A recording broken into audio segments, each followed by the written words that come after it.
STF impôs mais uma dura derrota no Bolsonaro nesse processo todo, ou nessa esperança que ele tem de não ser preso. Porque quando o julgamento for pro STF, Bolsonaro sabe que ele está lascado e vai pra papuda. Então o que ele quer fazer? Ele quer aprovar os 3 projetos que estão na Câmara dos Deputados, o projeto da anistia, o projeto do foro privilegiado e o projeto da delação premiada, para depois tentar retroagir, melando assim toda a investigação contra ele. Essa é a esperança que Bolsonaro tem. Mas o STF já está com o entendimento que fechou a porta a respeito dessa história do foro privilegiado do Bolsonaro. É o ex-presidente caminhando com passinhos de tartaruga, mas sempre em frente para a papuda. Mas qual a sua opinião sobre tudo isso? E Lula, seria melhor anistiar o Bolsonaro ou não? Isso é uma coisa que eu quero que você coloque nos comentários. Deixa o like se você quer que o Bolsonaro seja preso e curtiu a decisão do STF e se inscreva no canal. O Bolsonaro, ele sabe que se ele for para o tribunal, ele vai ser preso, vai ser condenado. Não há a mínima chance do ex-presidente de escapar da prisão. Porque as provas são robustas, tem muitos depoimentos contra ele, tudo joga contra o ex-presidente. Então a única chance que o Bolsonaro tem nesse momento é simplesmente melar toda a investigação contra ele. E se ele melar tudo, ele consegue escapar da prisão. Essa é a esperança que o Bolsonaro tem. E como que ele vai fazer para melar os processos contra ele?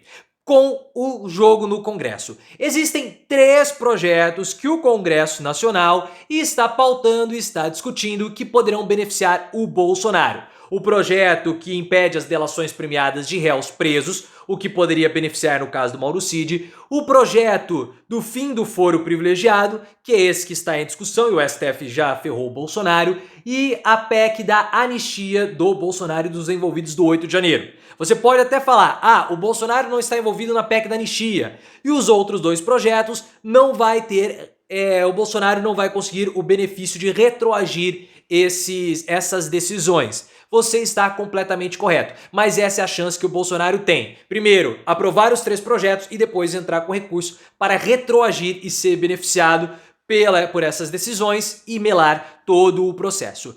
Esse caso do foro privilegiado é o que o Bolsonaro sofreu a derrota, porque houve uma decisão de 2018 que o Bolsonaro estava tentando usar ali, encontrar alguma brechinha para poder se encaixar e aí escapar do STF. Porque em 2018 houve uma grande discussão no Supremo Tribunal Federal a respeito da prerrogativa do foro privilegiado.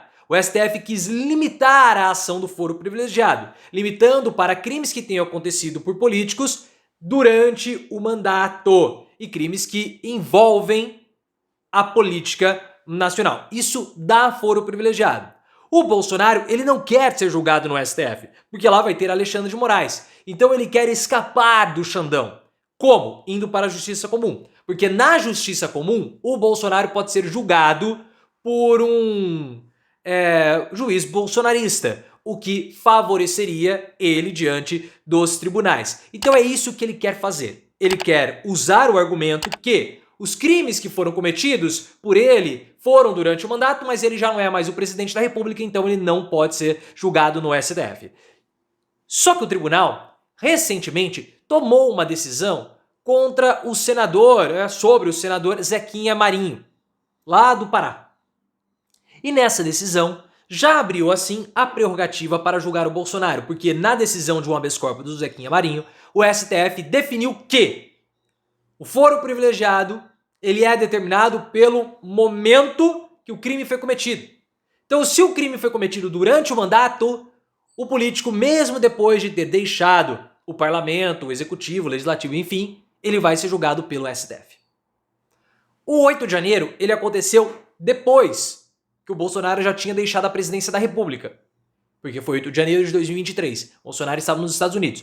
Só que toda a trama que resultou no 8 de janeiro começou antes, durante o mandato do Bolsonaro. Então o 8 de janeiro foi o ato final. Mas existem elementos antes, articulações antes do 8 de janeiro que remetem à época que o Bolsonaro era o presidente e por isso ele vai ser julgado no STF sem poder fugir do Alexandre de Moraes. Essa é a estratégia, esse é o plano que está sendo frustrado pelo Bolsonaro, pelo STF. O Bolsonaro e sua defesa, eles erraram no início. Eles deveriam ter batido nessa questão do foro privilegiado antes mesmo de começarem a atacar o Alexandre de Moraes. Porque quando começou a surgir a história das joias, o que Bolsonaro e seus advogados fizeram? Atacaram o Moraes, foram pro embate, ao invés de tentarem usar o argumento do local adequado. Ah, não, mas nós não temos mais mandato, então não deve ser julgado no STF, deve ser julgado na Justiça Comum. Quando a equipe jurídica do Bolsonaro partiu para essa estratégia de defesa, já era tarde demais, já não tinha como escapar do STF, porque a corte já estava se mobilizando para prender o Bolsonaro ou para julgar o ex-presidente lá no STF. Tanto que, segundo Tainá Falcão, da CNN Brasil, a Polícia Federal vai apresentar uma cadeia de acontecimentos relacionando o 8 de janeiro com o inquérito das joias, com o inquérito também dos certificados de imunização falsificados pelo Bolsonaro, por conta da relação do Mauro Cid. O que a Polícia Federal vai fazer? Com essa cadeia de acontecimentos, ela vai relacionar os 3 inquéritos, mostrando que esse inquérito que o Bolsonaro está sendo julgado, que é o inquérito das joias, tem a ver com o inquérito do 8 de janeiro, que tem a ver com o inquérito das milícias digitais. O inquérito das milícias digitais tem parlamentares que ainda estão na ativa, então por isso o Bolsonaro também tem que ser julgado no STF por conta desses parlamentares que estão na ativa. É uma forma de unificar os inquéritos para justificar o foro privilegiado do Bolsonaro, para que ele não escape do STF. O Arthur Lira, ele pode pautar esse projeto no fim do foro privilegiado. Há uma pressão por parte dos parlamentares, porque os próprios bolsonaristas estão com medo de serem julgados pelo Alexandre de Moraes e eles vão ser julgados muito em breve quando os inquéritos que envolvem Bolsonaro chegarem ao fim. O Ricardo Noblat do Metrópolis argumentou, já disse, trouxe informação que Lira deve pautar esse projeto até o final de 2024 para fazer acenos aos bolsonaristas pensando assim na sua sucessão em 2025. E ele deve pautar esse projeto do foro privilegiado.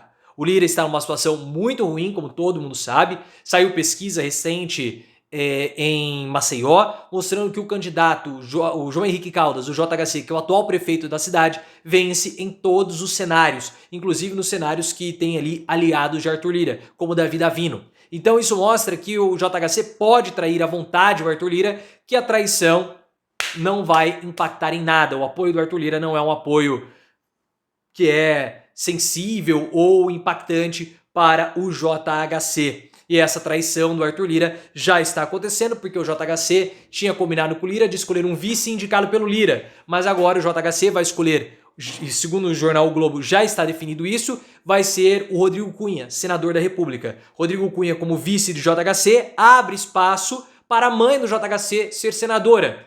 E em 2026, Lira, JHC e Renan Calheiros disputando 2 vagas para o Senado em Alagoas. Eu falei para vocês no início do vídeo sobre Lula anistiar ou não Bolsonaro. Segundo o Ricardo Noblat do Metrópolis, para Lula não haveria problema algum do Bolsonaro ser anistiado. Para ele seria até melhor. E por quê? Porque Bolsonaro é um adversário muito mais fraco e muito mais fácil de ser derrotado do que qualquer outro candidato que venha disputar com Lula. Pode ser Flávio, Tarcísio, Zema, Michele, Paulinha Guerreiro. Na visão de Lula, todos esses candidatos eles têm muito mais chances de enfrentá-lo e vencer do que Bolsonaro. Lula é o favorito para 2026, mas com Bolsonaro na disputa, Lula ficaria ainda mais favorito. Isso na visão do Ricardo Noblat, do Metrópolis. E você pode colocar nos comentários, eu quero saber a sua percepção a respeito disso. Lula deve ou não anistiar Bolsonaro, pensando na campanha de 2026. Eu, particularmente, acredito que se Lula anistiar ou pensar desse ponto de campanha, é um erro, porque o que Bolsonaro fez com o nosso país, em termos institucionais, ele merece sim uma prisão e uma prisão bem pesada.